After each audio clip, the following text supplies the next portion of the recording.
From the Figure 4 Online Studios in beautiful Bothell, Washington, exclusively at WrestlingObserver.com, you're listening to The Bryan and Vinny Show with your hosts, Brian Alvarez and Big Vinny V.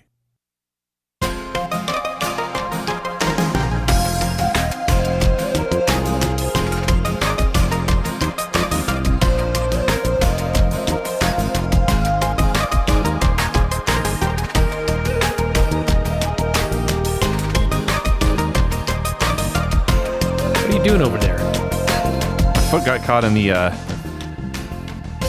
leg of the chair. So I was putting it in front of me. Never mind, I was sitting here for 15 minutes. I was going to say, your foot got stuck? Yeah. All right, the Bryan Vinny Show with Craig, everybody. Hi, everybody. July 17, 2018, figure4online.com/wrestlingobserver.com. Yeah, you haven't been here for a while. No. I was going to say I didn't notice, but of course I noticed. I know you did. Still signing them checks.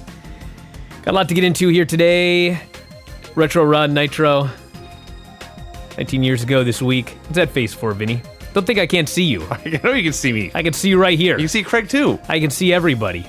I even see Rob, Tony. None of you can see at home. Look at Tony. He's all cleaned up and looking nice. That's cleaned up. For him. He actually was clean shaven for a while. I guess it has been a while since you've seen him. Yeah. Well, let's talk about the most important thing here. Cameron's review of the Chop and Rolls match. Oh, you want me to just give his quick review? Yeah. When it got done, he said, well, thank God they got paid. I guess that means thumbs up? You're lucky. No, that's a thumbs down, sounds like to me. He was underwhelmed. What does he know about wrestling? What do you mean he was underwhelmed? What expectations do you give this child? For the saw- Rock and Roll Express against me and Filthy. He saw you in his very first live wrestling event, and you wrestled Santiago. Yeah, he was like 4. Right. He can't possibly remember that. Why not? He's not that far removed from it. I don't remember the Santiago match. I do remember I beat Santiago, because then Santiago beat Filthy twice. Sure. Just want to throw that out there. Sure. I think this match was more entertaining than the Santiago match. Maybe not as good in the ring. And to bring it a little full circle, Santiago and his partner, Ethan HD, are wrestling Mustache Mountain when Progress comes. That's the match? Yeah. That's for the Defy show. Hold on a second. So it's not me and Filthy. It's Santiago and Ethan HD. Yeah. I gotta talk to Matt. This is unacceptable. How dare he book guys who show up and work for him and not guys who have never been to a show? What are you talking about? Mustache Mountain's never been on the show. They've Am been I on wrong? NXT. Am I wrong about that? It is I've been a their Black debut. Label Pro. It is their debut. It is their debut. Could have been our debut as well. Actually, Tom. I just can't believe that's the match. I'm just baffled. That's not for the Progress show. It's for the Defy show the next day. I see. It's running head-to-head with a Pearl Jam show. Sorry, I'm not going to be at Defy. Oh, all high and mighty now. Yeah. Yelling at me. Now you're going to miss the show for Pearl Jam. You're driving to Portland this weekend. Like you've never gone. How many shows have you gone to? 300? This will be number 38, 39, and 40 this year. 38, 39, and 40. Yep. Wow. Think they'll do even flow? Every night. Right. Oh, come on. Seriously? All right, well, let's talk about these shows here. A lot to get into. I didn't watch... I'm not going to lie. I barely watched any of Raw. I watched about 20 minutes of it. You just give it up on the show now? No, I was completely... Here's what happened. I am still not caught up with July. Yeah. I was completely, totally out of time.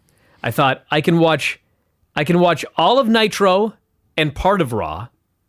I can watch all of Raw and part of Nitro. Which of these two shows do I want to watch all of? And guess which one I chose? Nitro. Huh. Did I make the right decision? Yeah. I enjoyed Nitro. Not a huge difference this week. I thought Nitro was pretty good. Raw had some ups and downs. All I know is that I had a half hour left after I watched Nitro, and so I fast-forwarded in, so there would be a half hour left of Raw.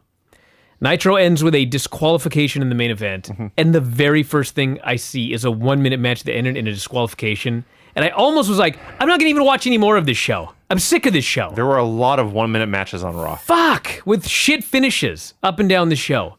I think Nitro may have had worse finishes, but we'll have to get into it here. I'm not sure. All I know... How do you know? You didn't watch Raw. That had more shit finishes because I've watched every fucking Raw. Well, are you telling me that all of a sudden things have changed? No, We're gonna have actually- like 9 clean finishes on the show. Actually, they were particularly bad on this show. Thank you. Nitro number 200, July 19th, 1999. Recap of Hulk Hogan beating Randy Savage for the world title last week. And a recap of Sting destroying Ric Flair and his crew, leading to tonight's Sting-Flair match with control of the company at stake. Scott Hudson was doing commentary instead of Tony Schiavone. I don't think it was explained why, but He's there now.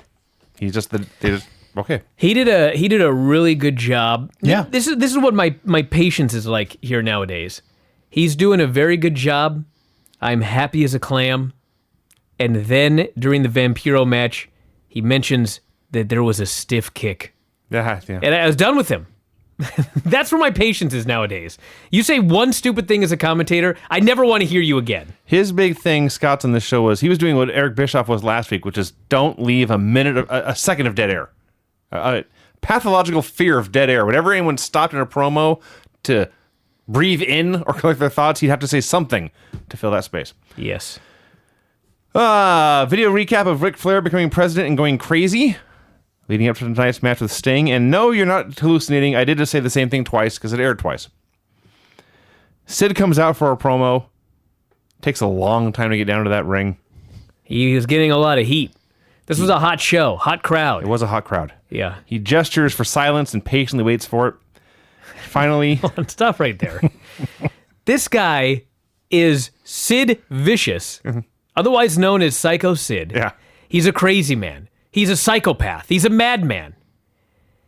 He patiently waits for the crowd to calm down. And then as he's cutting his promo, every time he mentioned his name, he politely called him Mr. Hogan.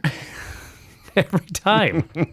He's the most polite psychopath I've ever in the history of anything. Hannibal Lecter is awfully polite. Not this polite. So, Sid runs down Hogan. Mr. Hogan. Mr. Hogan. He promises Mr. Hogan will admit that Sid is the master and ruler of the world. And then, as I wrote here, he politely turned the mic off, set it down, and left. Where's he going? What's happening? You put in the wrong hole again. Every time. I was right earlier. You would have been better off. You know, watching Raw. We could have done Vinny? that, and nobody Watching would have Raw. ever known. That's what that was. There's cameras here, man. Watching Raw. There's one camera, and Rob doesn't have to turn it on me. Yeah, he does. He's Rob. He knows good video. Oh, Apparently, you know good radio. Drawing attention to everything. This guy's doing something funny. I'm going to film it. He's jamming that thing into that hole. Craig tried to creep across the table. I was doing a fine job till I was called attention. You realize to. there's a camera there, and they're wide angle going like this. So your giant head scooting Rob, in right did you there. see me at all? Actually, no. It was actually on All right, suck it. Why'd you have to bring attention to it then, Craig? We were doing just fine. Go ahead, Vinny. Continue. So Sid politely turns the mic off and sets it down, and he leaves. The Nitro girls come out and dance for a while. Does anything happen on the show? We were like 12 minutes in, and nothing had actually happened yet. What are you talking about? It was Sid promo. This is Sid promo. He had a great promo last week. I gave it a chance. Wasn't that good? He had a Fit Finlay versus Jerry Flynn match. Okay. This is another one of those shows where I did not miss a week, but I feel like I've missed 10 years. What is that? My phone's way over here. Get it off the table. Yeah. Is that it? It was your phone. Jesus. Yeah. It's always here. Well, someone was texting you or something. That may be it. Anyway. Since when is Jimmy Hart in the First Family running roughshod over WCW? Last week. Jimmy Hart in the First Family? Yes. When? They were presenting a trophy. I remember that. But And- they're like a big time faction all of a sudden. The segment ended last week with Jimmy Hart stealing the trophy and his men fighting off the Europeans. Well, here he is. Jimmy Hart of the First Family here in 1999 has stolen the trophy. The hardcore trophy. He happily explains, I'm going to bring it to Sturgis, South Dakota. Come get it. That is what happened. Dude, that's not the silliest thing that happened to Jimmy Hart in this segment. So, Yeah. The best is what you're trying to say. so Finlay and Jerry Flynn are doing this match. Quick comment on the match itself. I think Finlay, there's no one who entertains me more doing basic things than Fit Finlay. I love watching Fit Finlay do elbow drops. I love watching Fit Finlay do body slams. They're all awesome. So they're having this fun mean guy match. And every 2 or 3 minutes, Jimmy Hart reappears in the screen. He's in the parking lot outside the building. And he reappears in the big screen to taunt Finlay. And finally, Finlay can take no more. And he goes charging out in the back to get his trophy. Jimmy Hart is alerted that Finlay is coming to murder him. His plan is, I'll go hide under this bus. Now, conveniently, there was a drop cloth under the bus where Jimmy could roll on the cement without getting his nice tuxedo Yes. dirty. Well, can I examine this incident that happened That's here? what we're here for, yeah. Okay, so at first, it was hilariously stupid. This guy's coming to get me. Mm-hmm. I'm going to hide under the bus with this giant trophy that ain't going to fit underneath And the the bus. final shot was him. He was mostly under the bus, but his Yes. hand was sticking out trying to pull the trophy in. He Yes. was literally throwing himself under the bus. So, Yes. so that's ridiculous. Right. But then the whole point was by getting stuck under a bus, this brilliant plan here. Yeah. Finlay was slowed down, and so the first family Yes. was able to jump him. Right. It's a trap. It was actually genius, as preposterous as it appeared. Mouth of the South, Admiral Akbar here. Yes. Bobby noted he's the smartest manager I've ever met, aside from myself. Yes. So yeah, the first family beats the hell out of Finlay for some time, actually.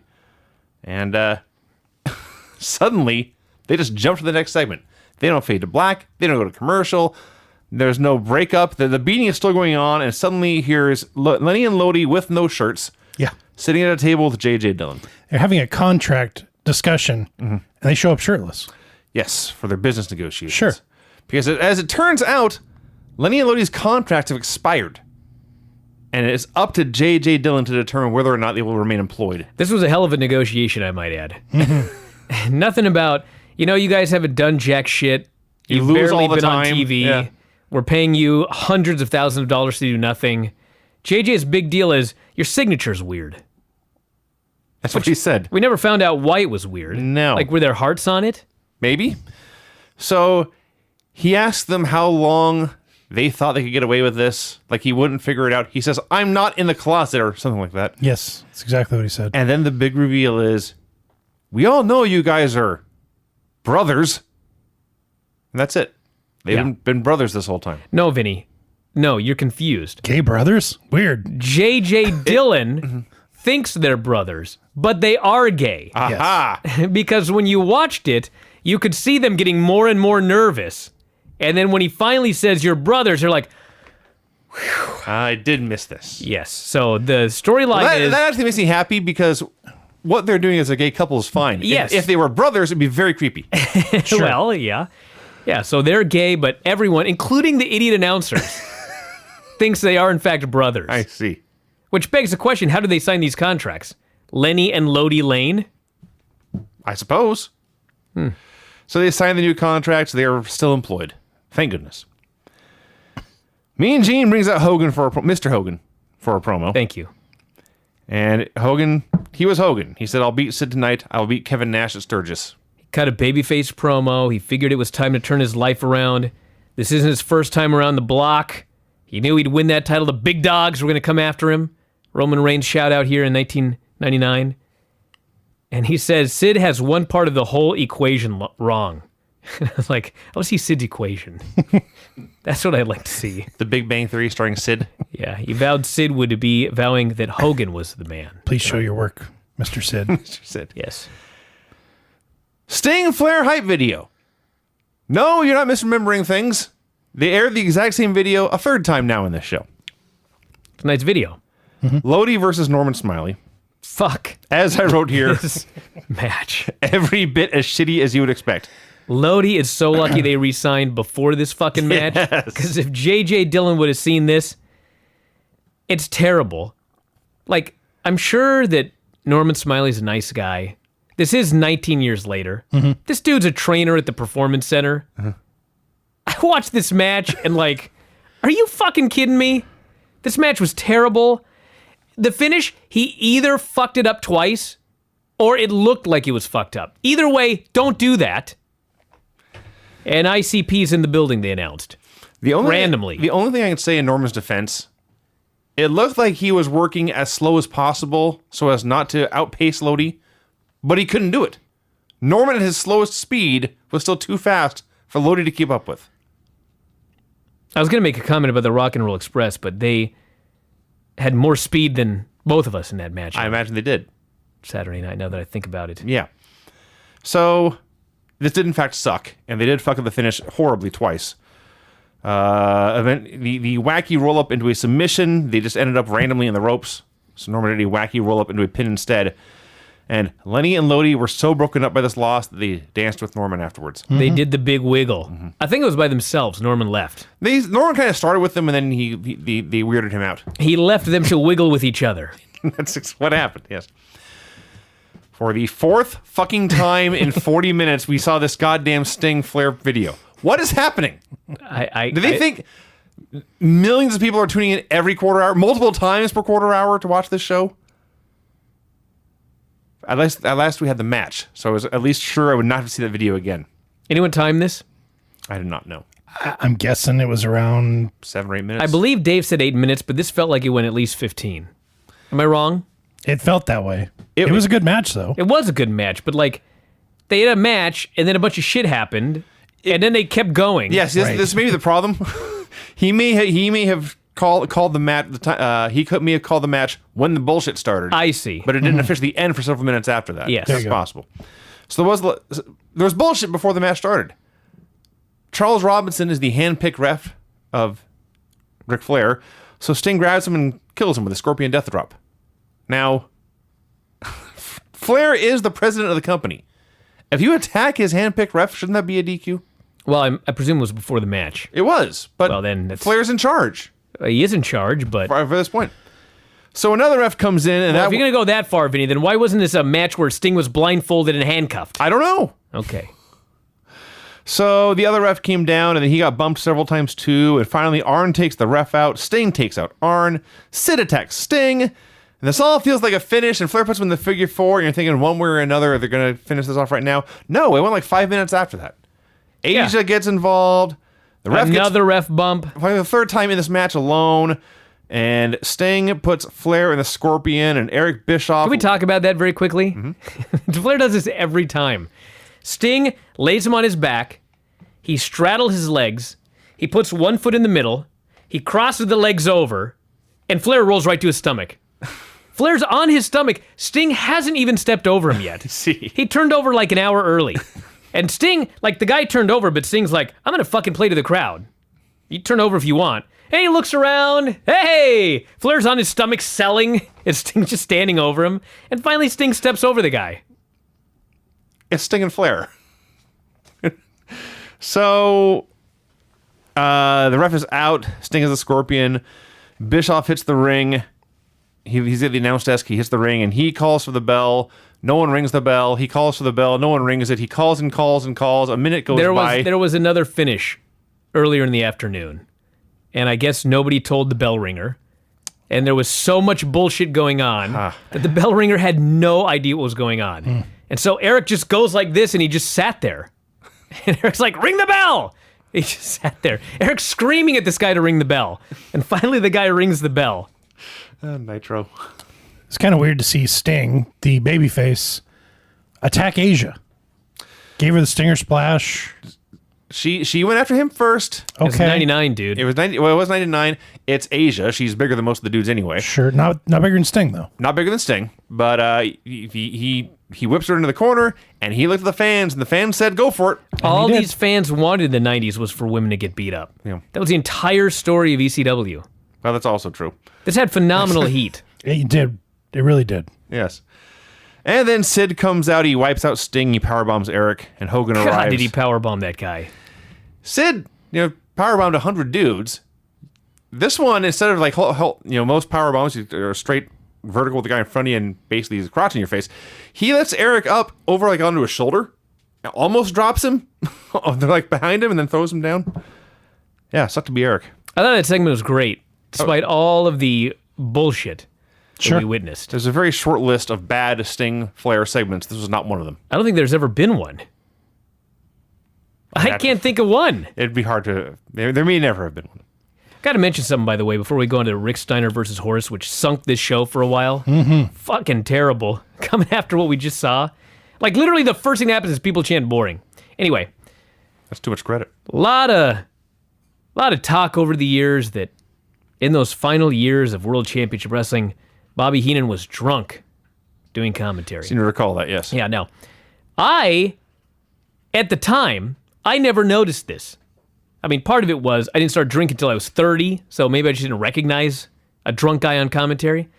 He was fucking plastered on this show.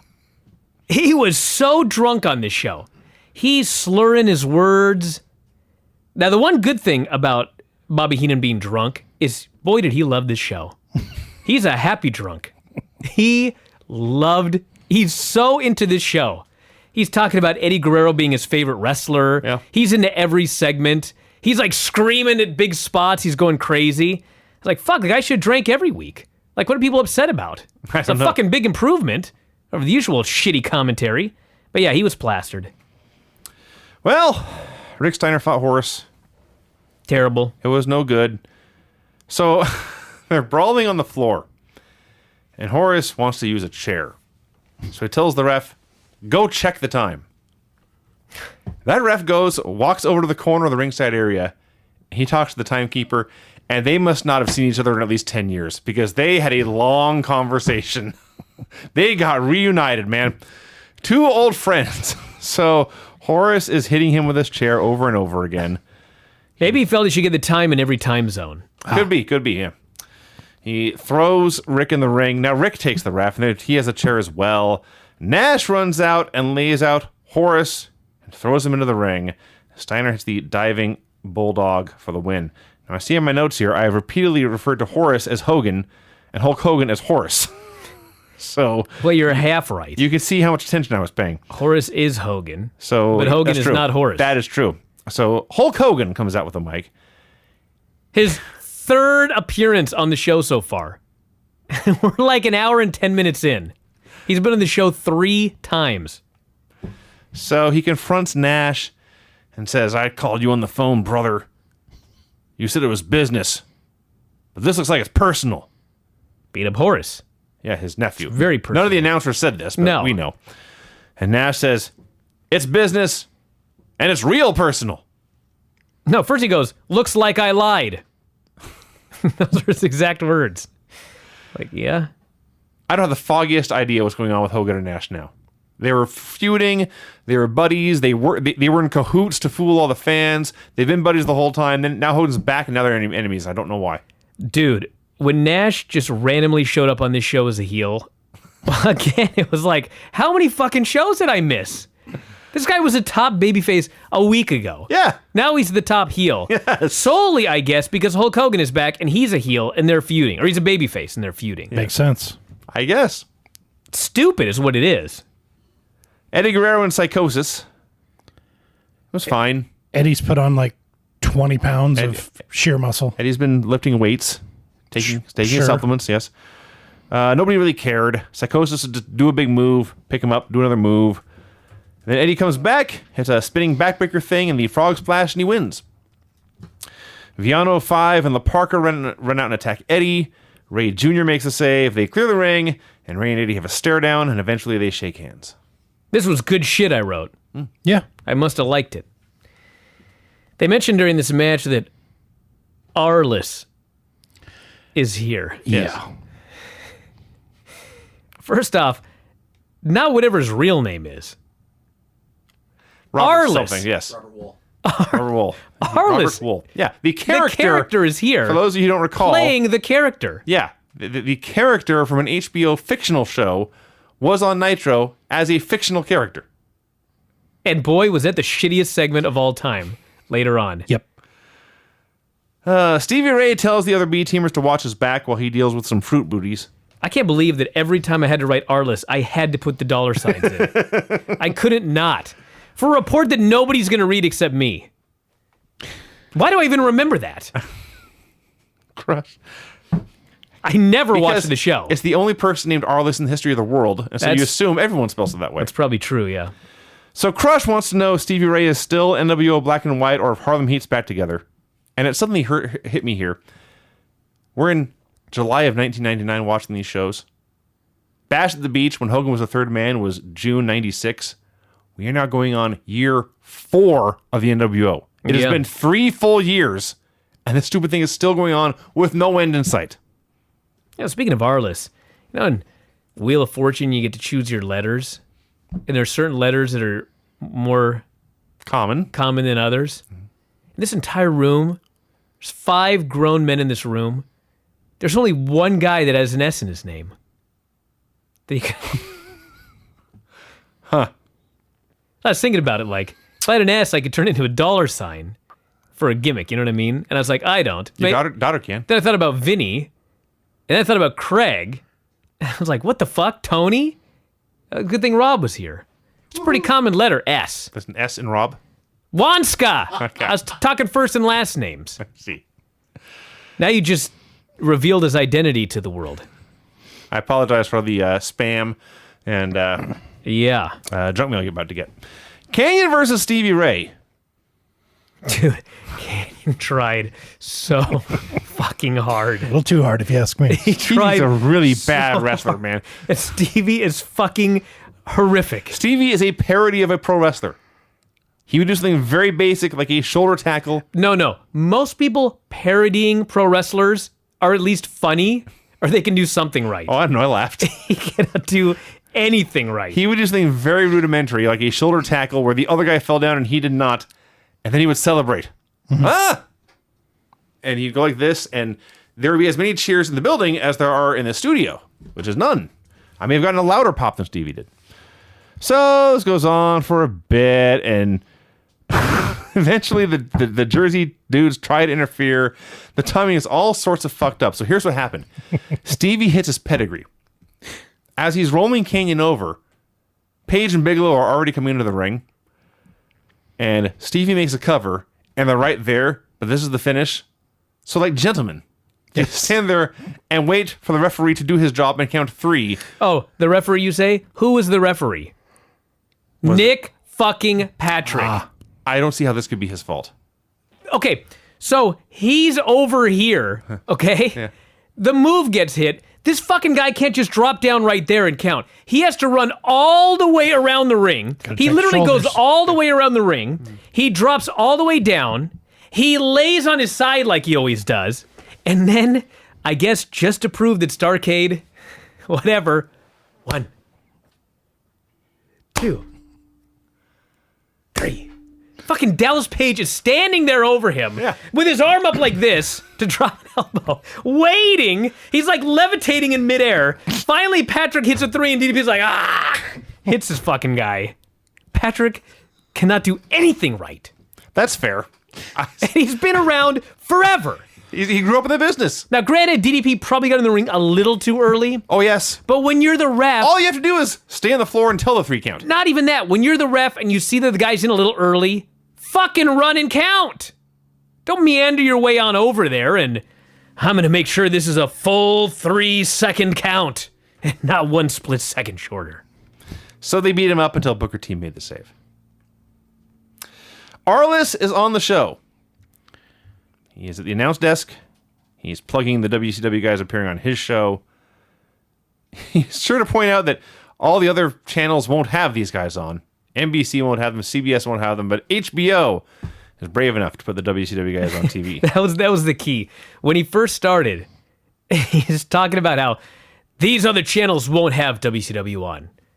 And the announcers are looking at him like, are you fucking burying us? And then finally goes, only HBO is brave enough. And then Heenan's like, yeah. Randy Savage versus Billy Kidman, a match I am not making up. Can we talk about George's heels? They were really big? She had 2-foot heels on. Am I wrong? They're very, very large. I believe you. She was as tall as Randy Savage. In real life, she's 5 feet tall. Yeah. He's a legit 6-footer or more. Or more, yeah. Yeah. No Medusa, by the way. She was there later. Well, not... Something's happened. Yes, something has happened. Did you watch last week's show, Craig? I watched most of it, and then I was informed that I didn't have to do the show, so I stopped. Yeah. They had a bickering. A bickering. Medusa and Miss Madness did. They had a disagreement. I gathered that by the show. Yeah. So Savage, by the way, cuts a match promo before the match saying Nash is a dead man. So I guess Savage is a babyface. If Nash is a heel. Sure. They're feuding. And he also says he's going to run for president in the year 2000. Of the United States. Yes. Let me Google that. Did that happen? No? Okay. I suspect it was never mentioned again after this right. promo. So, God bless Randy Savage, who goes out there with Billy Kidman, a guy way, way, way smaller than him, and way, way, way, way down the totem pole, and went toe-to-toe with him. He had a back-and-forth match Kind of. until the end.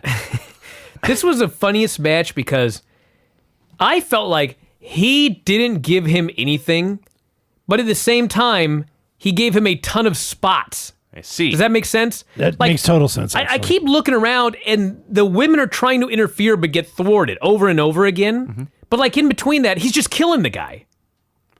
It was bizarre. It was like, I'm going to kill you, okay? Mm-hmm. And then the women are going to try to interfere, but you're going to thwart it. And then I'm going to kill you again.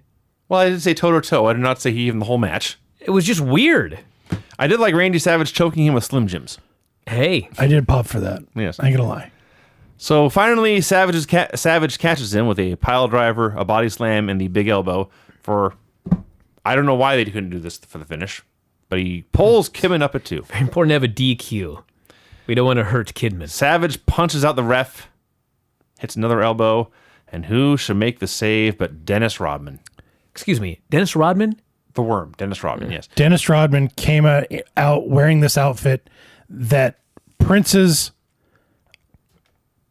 one of Prince's men had to take back because Prince said it was too flashy. It was not jeans and a t-shirt. No, he stood out. He was flamboyant.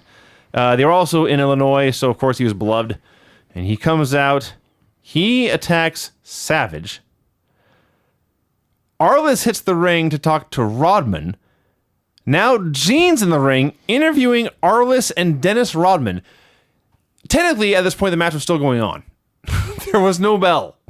So Arliss tells Rodman he can make money if he doesn't blow it. Security is holding Savage back. Arliss then books a match for the pay-per-view. Arliss... This didn't take place, right?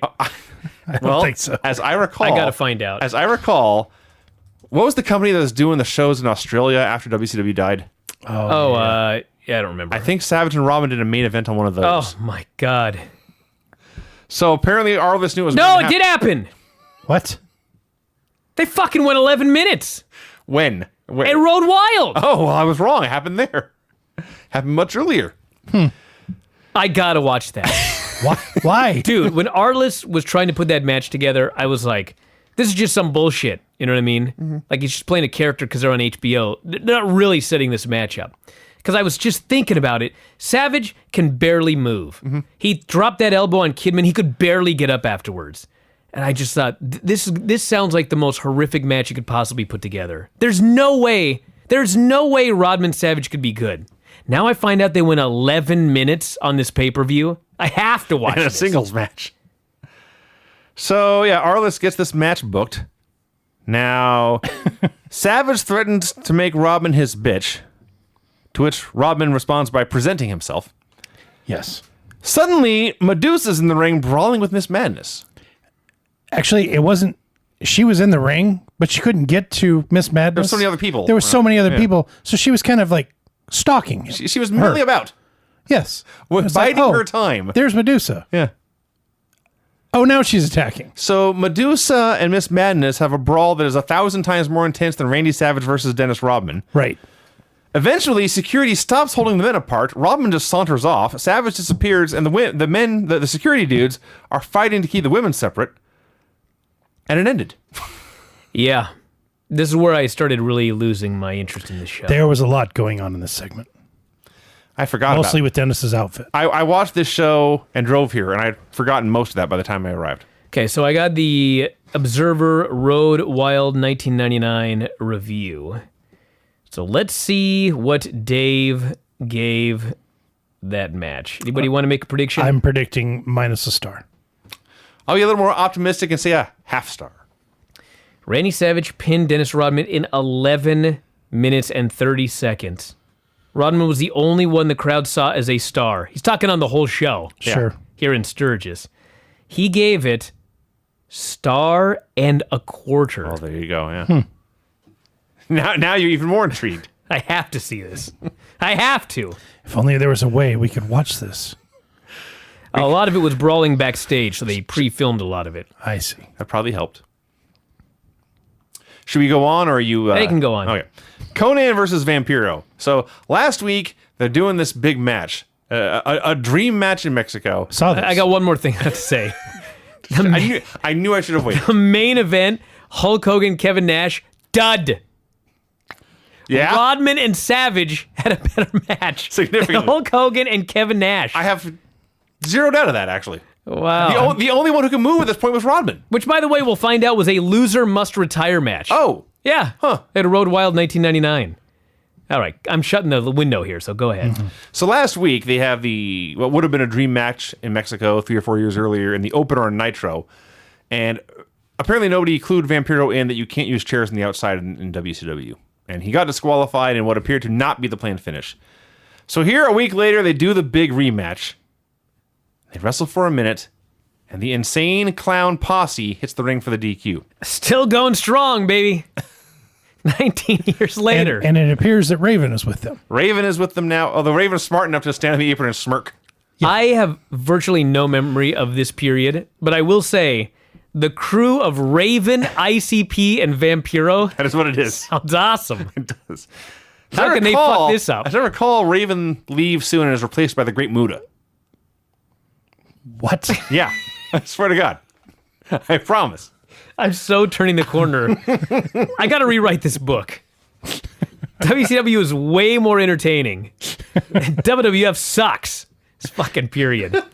I mean, they still lost. Nothing's changed. It But was too hard on this company by Brian Alfred. yeah. Of course, in the next segment. So ICP beats up Conan. Ray runs out. He gets triple teamed too. Ray, by the way, he came in, Ray Jr. came in earlier to shake hands with Eddie. Yes. Yeah. He was in street clothes then. Right. He goes backstage. He comes out in this segment. He's in different street clothes. Yes. Oh, yeah. He was dressed changed- as Gilligan. I guess. He was dressed as Gilligan. Yes. He had Gilligan's hat. He had Gilligan's Hawaiian shirt. He was Gilligan. So Conan's the skipper? Absolutely. Okay. And Mike Tenay's the professor. No, This is the working out. skipper had the Hawaiian shirt. Gilligan had that red Okay. button-up shirt thingamajigger. Well, Ray stole the skipper's Yes. the shirt. Anyway, Violent J did a moonsault, and the camera missed it to zoom in on Raven smirking. Yeah. On Ray. On Ray. Ray Mysterio voluntarily took a leg drop off the top rope from Shaggy 2 Dope Yes. and a moonsault from Violent J. Yeah. The way he said Shaggy 2 Dope, I could see the 2. Yes. So that's his name. Yeah. That is his name. Shaggy 2 Dope. Don't make fun of me, Craig. Not making fun Don't of make you. fun I of just- Shaggy. I'm painting a damn picture here on the radio. I know, and it's a beautiful picture. Thank you. my friend. They spent several minutes recapping Hulk Hogan's return last week. Why? It's Hulk Hogan. What the fuck do you mean, why? He's already been on the show 5 times. They're paying him like $100 million. He's going to be on the show 25 more times. Oh, here we go. Buff Bagwell comes out dressed as the cat. In In blackface. blackface. Well, yes. Fuck. I noted that as well. Yeah, it was 1999. Buff danced way, way, way better than I was expecting. If he would have said, mammy, I would have shut the thing off. Thank you, Craig. Thank you, Craig. Yeah. Can we edit that off the video? Why? Let's talk about how I wasn't stupid in this blackface. It was fucking Buff. segment was. So someone is dressed as Sonny Ono. I think Shawn Michaels' future wife was out there. It was one of the Nitro girls. No, it was Che. It was the Asian girl. Yeah. This was definitely not Whis- Shawn Michaels. Whisper Whisper is- was his wife. Yes. I apologize. Buxom brunette. It was Kimberly. No, the other one. So anyway, he goes down there. He spoofs the Shat. Yeah. Shat finally runs down. They get into a brawl. And, like, I'm sympathetic for Ernest Miller. Really? Okay. Yeah, what do you mean, really? What the fuck did he do to deserve this? This fucking white guy comes out in blackface. Okay, that's fucking spoofing Okay. him That's like a uncalled complete for. asshole. That's called for. He Well, you runs recall down, beats the shit out of him. He beat the shit out of him. He left Bagwell laying. that did happen. Well, last week Was this Raw last week? I've never seen a more pathetic babyface than Buff Bagwell in this segment. So this is Buff's revenge because last week Kat knocked him out with a loaded shoe and counted a pin that had Sonny Ono counted, so it didn't count. So this is Buff's revenge to dress up like him, make fun of all his catchphrases, make fun of his dancing, make fun of beating up the fans. And his race. He did that as well. He's from Georgia. That's what they do down there. So, Oh, my God. The hate mail. Can we end the show? Vince at Verheide. I apologize. That was terrible. So, he's also wearing a velvet suit and sweating his balls off. Join the club. He says he has someone out there as Sonny Ono, and then talks with the Nitro girl and says, this is Sonny, oh yeah. He's making jokes about how Fat Cat's mom is. I guess he was kind of a dick, wasn't he? Yeah. No shit. So, You think I just make this up for fun? yes, Cat runs out and they brawl, and Cat leaves him out with a loaded shoe again, and Sonny counted 3 again, and that's it. Brain dead segment. Saturn and Chris Benoit versus Kurt Hennig and Barry Windham. So, Kurt Hennig for like 3 months now, maybe longer, as long as this West Texas Rednecks thing has been going on, he has been just a comedy guy who gets in the ring and goes through the motions and doesn't care. And then he gets in the ring with Chris Benoit, and suddenly he's a fighter again. He had to be. They were beating the shit out of each other. Yes. So these guys are going at it. All 4 Cowboys are out there interfering all the time. Saturn gets a hot tag, and he's just totally out of control, suplexing dudes all over. He punches Hennig right in the mouth and immediately realizes his mistake because all his punches after that were a lot lighter. And he catches Hennig in the rings of Saturn, and the Cowboys attack for the DQ. I was done with this show at this point. After the blackface and this fucking finish, I was just sick of it. As I wrote here, why do they bother doing matches on this show? And then Shane Douglas. Yeah. Shane Douglas runs in to make the save for Benoit and Saturn. Shane Douglas. Well, a Demon Link. Okay. So, if you were reading all of the newsletters, paying attention to whatever the internet was back then, you could figure this out. But like watching this 19 years later, only watching Nitro, this fucking guy runs in and he starts talking about when people are holding you down, Right. you gotta step in front of them, bash their brains in with a stop sign, and take your spot back. Yeah. There's a cancer here in WCW who says, and we all know who I'm talking about. I thought, there's 2.5 million people who have no fucking idea who you're talking about, dude. And they needs to be more specific on which cancer it is. That's a better point. Dude. I thought Shane's promo was awesome. It was fine. I have not always been a huge Shane Douglas fan, but his promo here was great. And this, well, now it's a quartet, but this group of Benoit, Malenko, and Saturn desperately needed a mouthpiece, and Shane's a fine mouthpiece. Well, it definitely needed a mouthpiece. Yes. I'll give you that one. So I thought this was a win. Hogan Nash Savage video package, apparently building to a 3-way, I guess. I don't know. Then we had Hulk Hogan versus Sid. Well, you know, because I just read you the Road Wild card. Yeah, I don't know why they did a Hogan Nash Savage video package. So, fun with the network. We're watching Hogan strut down the aisle to the NWO theme, and Scott Hudson's saying, "There's Hogan again to Voodoo Child," because they can't play it on the network. Mm-hmm. So, they had every Hulk Hogan versus a Giant match you ever saw, only slower. Sure. But it worked. It fucking worked. I saw him wrestle this match with Kamala. Yeah. I saw him wrestle this match with Andre the Giant. Yes. King Kong Bundy, Sure. One Man Gang, Big probably John Killer Studd. Khan, did John Studd. They did some stuff. Sid stalled for a long time. They threw each other in the other end of the turnbuckles, and Hogan tried to body slam, and he fell down with a big guy. Oh, no. The worst. Sid works over the knee, goes to a Cobra clutch. He misses a leg drop. Hogan hulks up, and Nash attacks for the DQ. Yeah. I was so mad. I will give them credit. Sting comes down, he gets beaten up, and then they hit Goldberg's music. Goldberg has been gone for so long Yeah. that his music had to play for like 10 seconds before the fans figured out, what's this music? This is more fun with the network. I believe in real life, this is when he was using the Megadeth song. Oh, that's why it was so bad. Because you can even hear the announcers saying, "What's this music happening? What is this?" I see. And then Goldberg appears. Hey, the place went absolutely hog wild, Goldberg road remains awesome. wild.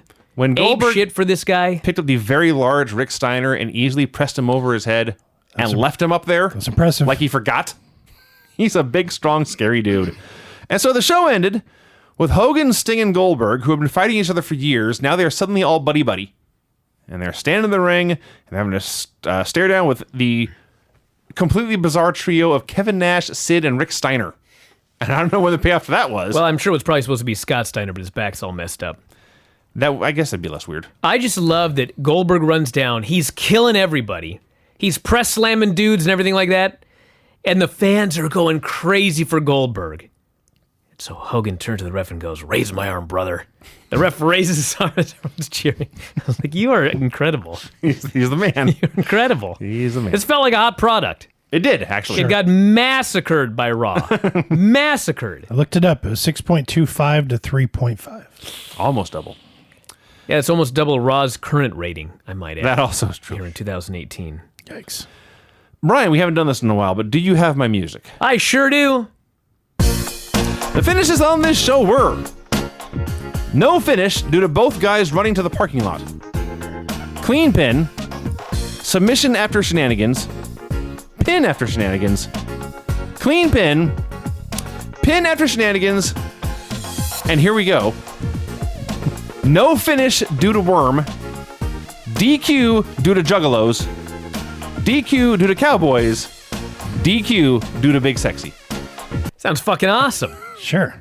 That's how they finished. No Hey. way Raw's worse than that. Little tidbit about Goldberg. There's a festival in England. You know, Goldberg's a gearhead, and he has many muscle cars. Mm-hmm.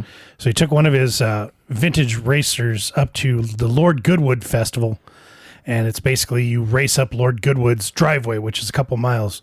I know this by listening to the Adam Carolla show, and he got there early, Adam Carolla did, and noticed that Goldberg's flatbed trailer was off, not with the rest of the group, because Goldberg had wrapped his multi-million-dollar car around a large rock this last weekend. That sucks. Oops. Yeah, he was on the... Sounds like he may be back soon. Goldberg was on the Grand Tour. Right. Jeremy Clarkson and them guys. It was great. Retro Raw, number 321, July 19th, 1999. The corporate ministry is apparently still a thing. I guess. Shocking news to me. They all came out. Vince is still in his wheelchair, although he was at least able to limp up the stairs into the ring this week. But then he immediately sat back down in his chair, and this cannot possibly have been an adult wheelchair. This had to have been for children. He's so down low to the ground. He had to shoehorn his way in there. And every time anyone comes over to talk to him, they have to bend all the way over. Like they may have well sat on the mat to talk to him. So he's cutting this promo. He promises tonight is going to be Austin's last ever Raw appearance as WWF champion. He guarantees that Steve Austin will lose the WWF title to The Undertaker. And this is important because Vince's guarantees always came true, but they thought this was going to be the last one. So this is the guarantee that was not going to come true. So apparently, I guess he started to warn Taker about what would happen if Taker lost. Taker did not take kindly to this. He warns Vince not to threaten him. Says, I'm going to open Austin up and take his title. I'm going to do it for myself, not for you. And Vince fires back, I sign your checks. I made you who you are today. And Taker gets in Vince's face. And when I say gets in Vince's face, I mean, again, Vince's face is 2 feet off the ground because he's in this chair. So Taker has to get down on his hands and knees to threaten him. Hunter gets way down there to get in Vince's mic and speak up for him. I know you're responsible for all this, Vince. You're the one in charge. You made us all so great. What you ought to do is put me in that first blood match, not Taker. I'll do it for you, Vince. And finally, Vince says he books Taker versus Triple H tonight, with the winner facing Steve Austin in the first blood match for the WWF title at Fully Loaded, and the loser facing The Rock in a strap match in the same show. Taker's fine with all this. Austin's music hits. He drives a blood donation truck into the arena. He promises to lock Taker in the truck and collect a donation from Vince tonight. And he drank some beer. And that was it. A blood donation truck. It was a bit of a stretch. Yeah, we've jumped the shark here with vehicles for Steve Austin. I can't think of anything better, a better vehicle they could have used for this segment. The point is nobody remembers the blood donation truck. No one does remember the Because blood. we've used 55 vehicles now, and this is the lamest one. That's probably true. Hunter and Shane tell Vince he'll be fine backstage. I'm not making this up, everyone. Yeah. It's the announced match. Road Dogg versus China in a dog collar match. What? That's what I wrote. W-U-T. What? What? So... I thought Gangrel and Midian as a team was fucking weird enough later in the There's show. some weird shit on this. So China says, I don't want to be in a dog collar match against Road Dogg. Sure. Road Dogg essentially bullies her and calls her a coward and says, you and Hunter are into this kinky stuff anyway. I probably had one of these on last night. Now she's all fired up. She puts the dog collar on. Dog punches her one time. He tries to tie her up, and Billy Gunn attacks. X-Pac makes the save. This went 1 minute, and there was no finish. You just record that, and we'll just play it over and over again. It gets no better for a while. The first hour of the show. The first hour? Everything I wrote from the second hour was the same thing. That's probably true.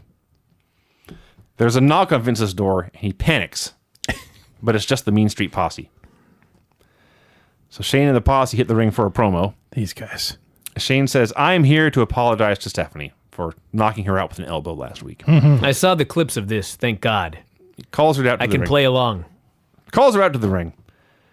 And Stephanie's backstage with Test. Test says he doesn't want her going out there.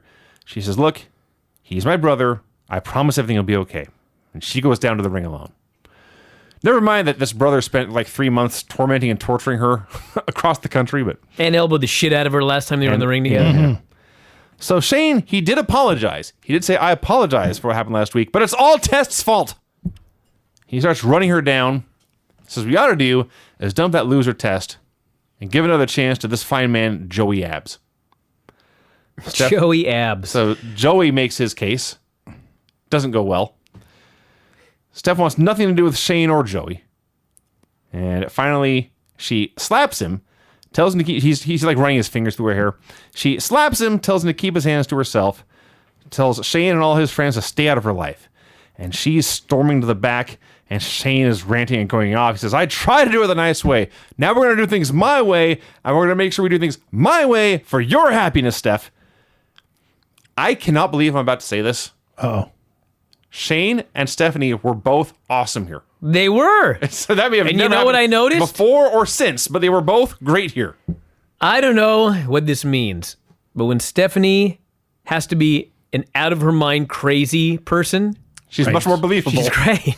It's like she's channeling something. When she has to be a friendly, sweet young girl, I don't believe It's a word funny. she says. Yes. I Weird. noticed this last week. They hired Joey Abs to be the workhorse for the Mean Street Posse. He sucks. I'm not sure he's Have any you better. seen the other two? I mean, God Yeah, bless. If he's supposed to be the workhorse, I made the and- comment last week. I'm I not don't sure he's know any if better than that. workhorse is the right word. He's supposed to be a worker. Okay, They're not. no. So that was that. Val Venus and Godfather versus the Acolytes versus the Hardys versus Dross and Prince Albert in a 4-way match for the tag title. By the way, I know they pay their enhancement talent $250 a shot. They had $1,250 worth of hose here. I'm pretty sure they paid those hoes more than $250, Craig. Okay. You think? Yes, I think. Are you budgeting, Craig, and trying to think if you can find $1,250 or what? I'm If those women got less than 1,000 for that appearance, I'd be very surprised. I'm a numbers guy. That's all. Oh, all right. Well, All right. I won't judge. During the entrances, they showed the press conference where Vince confirmed Jesse Ventura will be the special referee for the SummerSlam main event. So, all 4 teams did their entrances during the press conference. And thought, well, clearly this is not a live show. And then I realized the exact same Jericho sign was in the front row this week that was there last week. Right. And the mat was stained with blood. So no, this is not a live show. So, first fall went a minute. Godfather hits Bradshaw with a cane behind the rest back, and Val pins him. Second fall also went a minute. Val goes up top. Farouk crouches him. Jeff hits a top rope run, and Matt pins him. Oh, that's the final. What the hell's the first fall? There were 3 falls in 3 minutes here, and the Hardys are still tag It was teams. ridiculous. Bradshaw pinned Albert with a clothesline from hell. I glanced over that. Anyway, yeah. GTV, I can't believe they actually got this crew. They got the stars of Mystery Men on GTV. There's Ben Stiller, Janine Garofalo, Kel Mitchell, and Pee Wee Herman.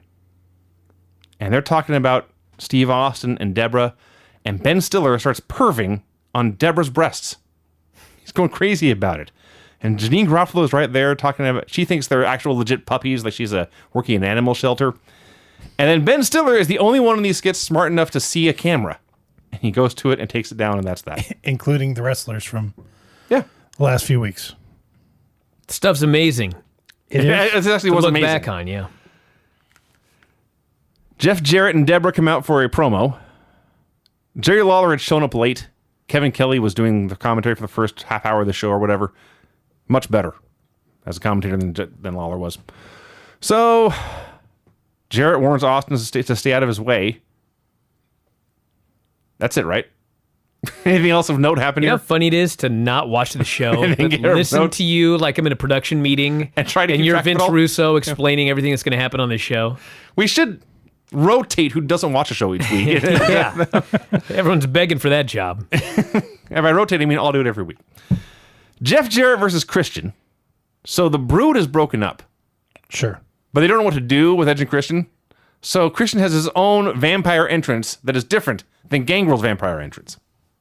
Weird gothic music, candles everywhere, a poofy black shirt. But I watched last week, but Edge and Christian are still kind of a thing. Edge and Christian are still a team. Okay. Why can't they? Never mind. Use Edge's I'm music. overthinking Yeah. it. Go ahead. It's a hell of a production meeting. So 30 seconds in, Christian's getting near falls. Deborah distracts the ref. Christian has the kill switch, no ref. Christian grabs the guitar. The ref pulls it away. Jeff finally hits the stroke for the win. None of these matches have gone more than 2 minutes. Lights go out. Jarrett gets a bloodbath for some reason. Edge comes out and brawls with Jarrett. Jeff leaves. Edge and Christian are very confused about this bloodbath. Can I demand this segment be rewritten now? If you want. This is dumb.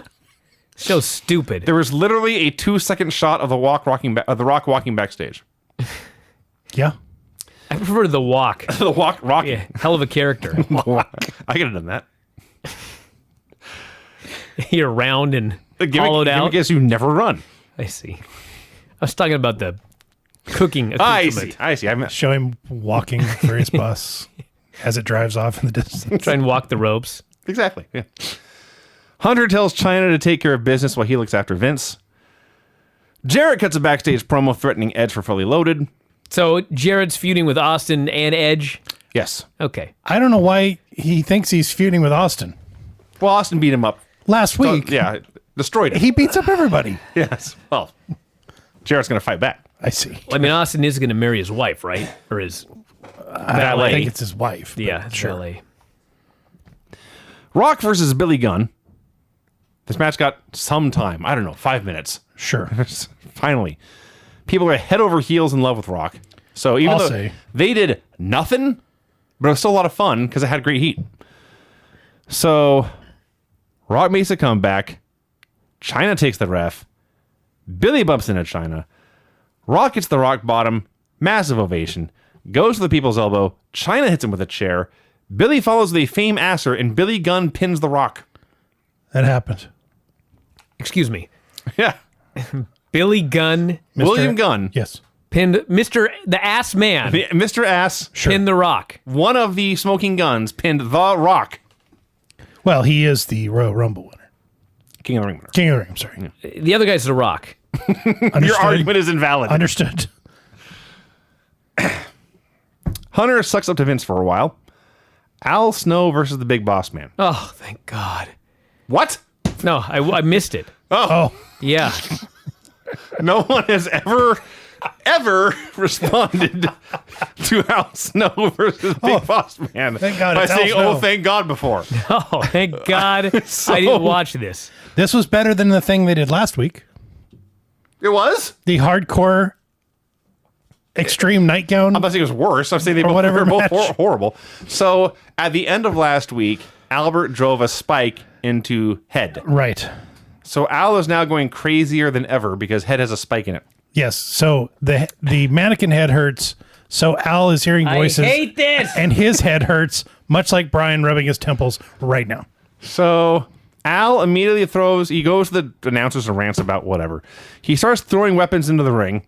He gets in the ring. Boss Man's got his nightstick, and Al says, hit me with the stick.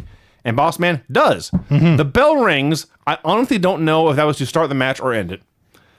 Boss Man cuffs Al, beats him up for a while. I wrote, what is happening here? And they went to break.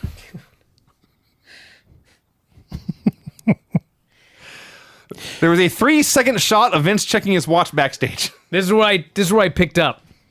Okay. I literally went to the exact amount of time I had left before you guys came over. And the first thing I see is a 3-second shot of Vince watching his watch. Yes. Then, immediately afterwards, 4 men come out. It's D'Lo Brown, Edge, Gangrel, and Midian. You know, pull these names out Hold of the on. hat. The Hold on a No second. Mercy function, I believe, had a random wrestler select. That must be what they did. I fast-forwarded through these entrances, okay, because I was just trying to get through this show. Right. D'Lo, Edge, Gangrel, and Midian. Okay? I thought, what a weird 4-way. This must be for the WWE European Championship. That, by the way, was just handed to Midian, and he just is now. Yes. No one even handed. He went and got it out of Shane's bag. He said, can I use your belt, Shane? That's right. Yeah. That's right. So, in the middle of this match, D'Lo Brown comes off the top, splashes Midian. He's the winner. And they say, if this happens on Sunday, he will be the new WWE European Champion. Right. It was then that I realized this was a tag match. It was. D'Lo Brown and Edge The Edge, yes. versus Gangrel and Midian. Right. What? I don't know. I also wrote, what a weird match. Now, if you watch this thing, it was a perfectly fine 3-minute tag match. It was every 3-minute tag match you ever saw, but there's nothing wrong with it. They'd also plugged the debut of SmackDown next month. So yes, D'Lo gets the pin. That sets up the European Championship match of the pay-per-view. So Shane's just giving it up officially. Yeah. I guess. Okay. Shane does not care about the prestigious European title anymore. Can't believe it. And Shane does not care about Europe. Not. So they show Steve Austin get up and walk around. And they say, this is it. He's going to go kill Vince. They go to the break. They come back. And Austin goes to like catering. He pours himself a glass of water. And he turns to the camera and says, I'm just getting water. That's funny. That actually happened. Test versus Steve Blackman. Boring match. So, you know the spot where the one guy is down on his back and the other guy comes off the ropes and the guy on his back lifts up his foot and the guy takes Yes. the boot to the chin? It always looks silly. They found a way to make it look sillier. I remember this. Steve Blackman is on all fours Yes, and he lifted his leg like a dog peeing on a fence. and managed to kick Test in the jaw. Sounds awesome. So, Test I'll is- admit I fast-forwarded through this match. I'm not going to lie. I wish I had. Test is about to hit a meltdown when, you'll never guess, The posse ran into Shane the and DQ. the Posse run in for the DQ. Dude. They're holding Test. Shane is slapping him. Ken Shamrock clears the ring with a baseball bat. Steve Blackman he came out with a gear bag. Sure. And you can see like kendo sticks sticking out of He's there. Jack the Ripper. He's got a little bag. Steve- He butchers his opponents, and he calmly walks away. Steve Blackman pulls out bladed weapons. I told you. Jim Ross says those are commas. And I looked it up. That's what a comma is. It's like a mini scythe. He has 2 fucking knives in his goddamn hands. He's going to cut off Like Ken tiny Shamrock's- sickles, really. Yeah. They'll kill you. Understood. He's going to lop off Ken Shamrock's head. And they just go to break. This man's threatening another guy with knives, and they just go to break. And the funny thing is, they come back from break and they show him calmly walking to his car. Yeah, did he use the knives? I don't know. That guy dead? I figured Shamrock was in the bag. Parts of him were.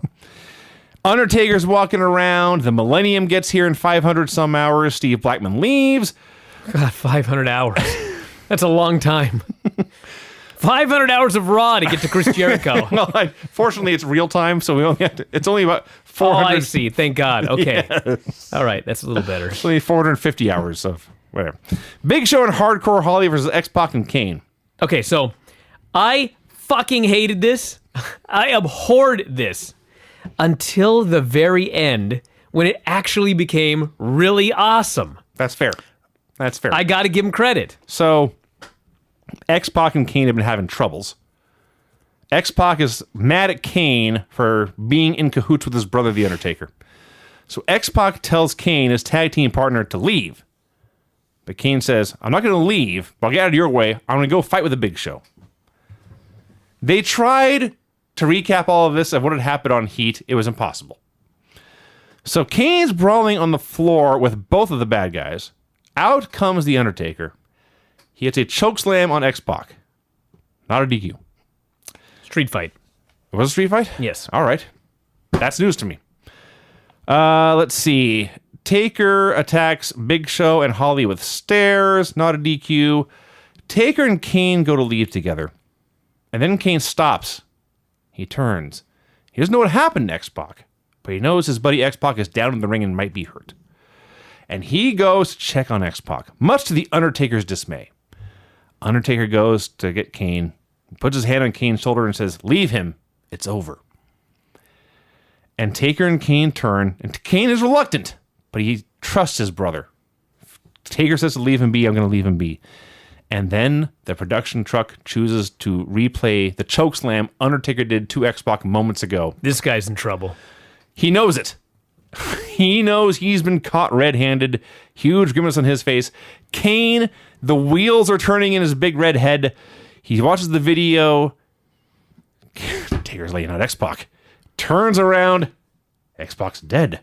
He turns around. Taker tries to apologize. Kane grabs him. Taker, for perhaps the only time in his entire career, his face goes into terror. Kane chokeslams the hell out of him. Everyone's going crazy. A monster ovation for this. Everyone's going crazy. Kane throws X-Pac over his shoulder. He's going up the ramp. His music's playing. Everyone's already cheering. About halfway up the ramp, X-Pac is recovered. Kane sets him down on his feet. Pac gets his bearings. He looks around. He looks at Taker. He looks at Kane. And he just gives him the biggest hug. Place goes And nuts. Kane hugs him back. And Kane and X-Pac are friends. A young, filthy Tom Lawler shed a tear. This is actually... I remembered parts of this. In hindsight, this is incredibly rushed. Oh, yeah. They did this all in like 3 minutes. It could have been 5 or 10 easy. Yeah. But it was still awesome. It was so good. The crowd made it even better. And this is where Kane learned how to hug. And it was a happy ending. It was a happy ending. That was the most notable thing about it. It was amazing, I was actually. like, you know what? When they do happy endings, like people are really happy. It'd be kind of cool to like Write that down. do them more often. Triple H versus The Undertaker. I watched 1 minute of this. It was good, but it was every Undertaker match I ever saw. So halfway through, Steve Austin grabs a cameraman and says, "It's time." Oh, by the way, this is the same Undertaker that just got chokeslammed straight to hell by Kane 5 minutes That is earlier. true, yes. Just saunters out for this match with Hunter. Hey, I'm ready to go. That did happen. So Austin just hits the ring and attacks Taker for the DQ. Rock runs out to brawl with Hunter. Place, again, is just going insane. Yep. Every fan is losing their shit about this. So Rock and Hunter just disappear. It's all Taker and Austin. They go over and brawl to the van. Taker goes to throw Austin into the van. Austin reverses. He throws Taker into the van, and then he locks him inside. Wait. That's good in theory. Are there vans that you can be actually locked inside of? This seems like a terrible Well, idea. here's the bad thing. When Steve Austin threw him in the back of the van, Yeah. he walks right past the open door in the front of the van. in the front of the van. So, all right. So, Well, you don't want someone stealing the blood. You yeah. got to be able to lock it from the outside. So you lock the thief inside with the blood? Well, you're just locking him in. Uh-huh. You're asking, is there this makes no... What are you asking me? How can you get locked inside a van? It's, This is not You don't have the Buffalo blood to Bill. get out. This is not...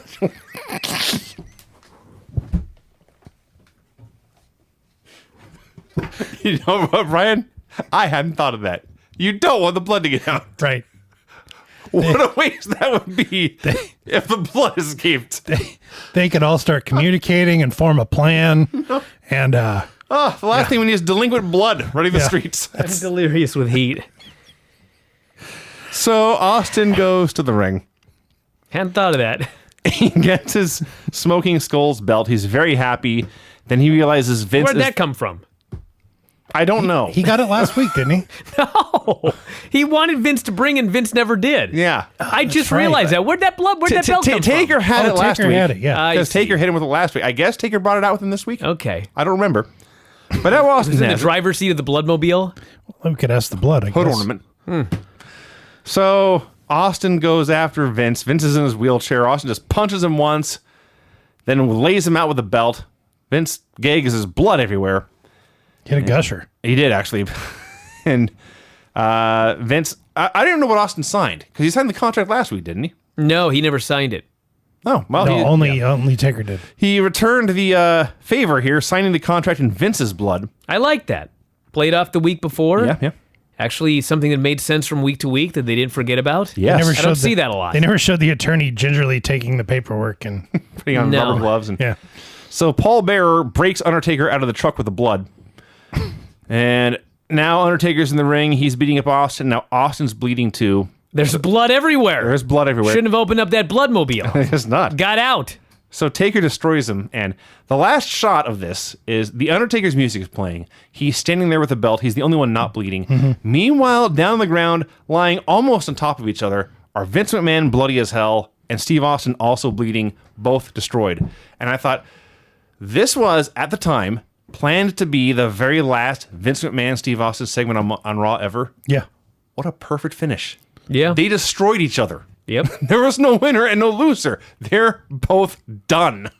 That is awesome. But, plans change. Plans do change. But for judging this show on its own merits, that was a great finish. I realize it cuts heel fairly fast, but they're doing a first blood match on the following Sunday. 6 days. 6 days later. It is imperative that Steve Austin not bleed. You know what I mean? Yes. He can't bleed. Or they just bullshit the finish or whatever. But here they are every week. They're busting this guy open on TV. Every single week. All the way up until 6 days before Again, the show. this is not a live show, so he got busted open twice on this show. I guess it would have been 2 weeks. So we had 2 weeks to heal. That's also true. That does make sense. But still. Yeah. Are you ready for your music, Vinny? I suppose so. You suppose so. The finishes on this show were no finish in a dog collar match, 3 finishes in 3 minutes in a tag match, pin after a teased guitar shot in about a minute, pin after a chair shot from the outside, I guess a DQ for a nightstick shot in a match that never actually started, clean pin in a tag match, DQ in 3 minutes, DQ in the main event. Boom. Excellent reporting, Vinny. Thank you. That's history right there that you're recapping. You know that? Children someday doing book reports will look back on the show to get the finishes report from you. I hadn't thought of that. You worked so hard on. All right, we're out of time, everybody. We will have this video up in a couple hours. Video.f4wonline.com. We should be back for all video shows from here on out. I have no trips until the convention, at which point I think we're only missing one show. So check it out, video.f4wonline.com. Powerbomb TV if you want to watch the Chop and Rolls match with the Rock and Roll Express. f4wonline.com/shirts if you want any of these awesome shirts we're all wearing here tonight. Plug in the show and all that other good stuff. So check it out, everybody. That's it. We'll talk to you again after a while. Good night. Adios.